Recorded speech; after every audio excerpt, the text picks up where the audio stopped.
Now, this new study was published in the Personality and Social Psychology Bulletin that said that wealth tends to increase a person's sense of entitlement, which in turn can lead to narcissistic behaviors. Once again, that is a no shit, duh kind of story. Just think about Mitt Romney and his 47% comment. Doesn't that sound like, you know, he's telling his rich donors, his friends, that everybody feels entitled? Oh God, these people, they're entitled to food. They feel like they're entitled to health care. They feel like they're entitled to housing. They feel like they're entitled to everything. When it's us. Us, we should have that stuff, but not them. Now, this research, from Paul Piff of the University of California Berkeley, told SciPost, which is where this article was originally posted at, quote, "There is something about wealth that gives rise to a sense of entitlement, a sense that one deserves more good things in life than others, which in turn gives rise to an increased or inflated sense of self-importance, vanity, grandiosity, and omnipotence." How many people does that remind you of? Hundreds. Hundreds that are currently in power right now. You know, that definitely, that elitist mentality that they are better than everyone else because they have more money. It obviously means that they are a superior quality of person who has managed to acquire this wealth.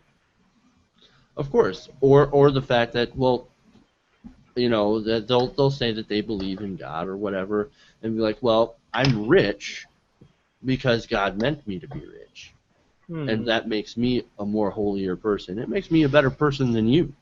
And isn't that one of those lovely side effects of believing in religion and believing in God that you just have to love? You know, the fact that you can justify any hardship on any person or any fortunate event on any person as being God's will, and thus a sign that the person is either good and deserves to be rewarded or bad and deserves to be punished. So the poor are obviously bad and inferior people because God is punishing them.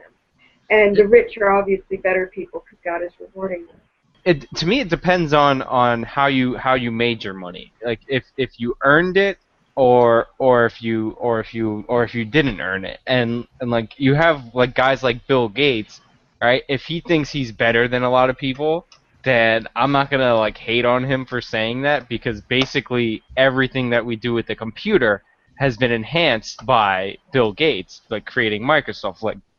Well, here I want to get to that because they actually kind of covered that a little bit into the study.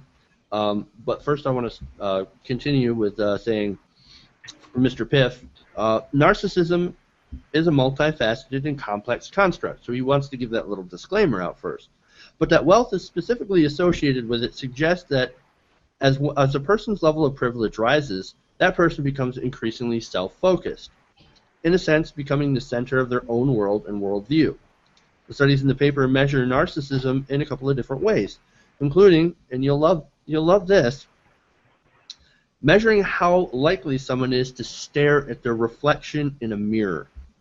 And apparently wealthier people tend to do that more often.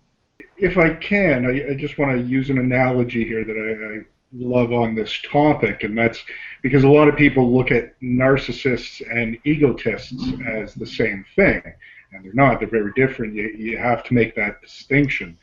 And part of the thing about part of that distinction is a caring for others. And a great example I love using for this when I talk about it, it's relevant to anybody who's familiar with North American television, and that is if you take a look between a character like Frasier, from Frasier, and a character like Michael Scott from The Office. When you look at those two characters, you'll see a lot of similarities. But one of them is a narcissist and one of them is an egotist.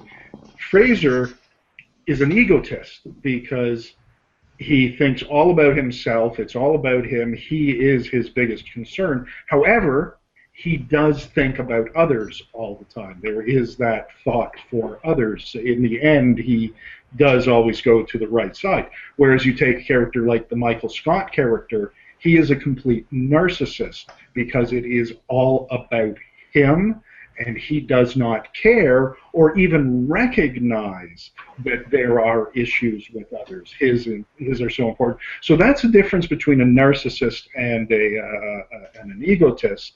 And as you were getting to something Sean alluded to, one of the things I'm very interested about this, or would be interested about this study, is did they make a distinction, or at least a decent distinction, between old money and new money people?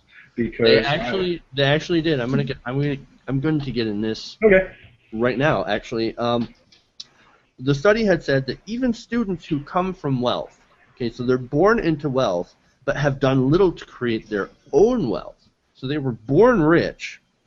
They still report more entitlement. And this suggests that wealth shapes an ideology of self-interest and entitlement that is transferred culturally from one generation to the next. So that is your old money right there. One of the caveats of the study is that there are exceptions and interventions. Simple interventions can reduce narcissism above the wealthy. And it says, suggesting that their narcissism is neither innate nor fixed. When wealthier participants in one study were asked to think about 3 benefits of treating others as equals, they subsequently became less narcissistic. Egalitarian values can reduce narcissism. The implications of this are very profound, and that's from the study. That's what was written by Mr. Piff. So that's actually kind of important, is no matter what, if you're from old money or new money, if you're exposed to, egalitarian values and begin knowing people who are personally, who are less fortunate than you, and start thinking about fairness, that maybe you actually become less narcissistic. To me, that's an overly complicated way of saying, it depends on. It really depends on if you've earned it. Like, because I feel like if you know the work that it takes, like, because like if you worked your way up to like great success, then you met like actual people who aren't just like super rich, like other super rich assholes that were rich from like when they're kids. Because the last thing you want to do is have a rich little kid, because nobody likes little kids to begin with. But then when they can buy whatever they want all the time, like they just turn out as horrible people. So like, to me, it really does depend on how you've earned it. Not saying that everybody who's earned their own wealth is a great person and all that, but I really think it's more correlated with earning it rather than inheriting it, or even like people who get like money, like they don't really earn it, but they like scam the system, like they get like tax credits or like weird bailouts. Like I really think it's about earning it and knowing that there's something that you produce to earn it. Yeah, it's that egalitarian value. You work hard and you made it rich, and now suddenly you think about how you made that money, and you think about all the work that it put into, and that you worked really hard for it, and there are some people who work hard that don't make it, and so you become a little bit, you don't think of yourself as the shit, 100%, awesome or anything like that, and think that you're better than everybody else because you made the money. Of course, it's not.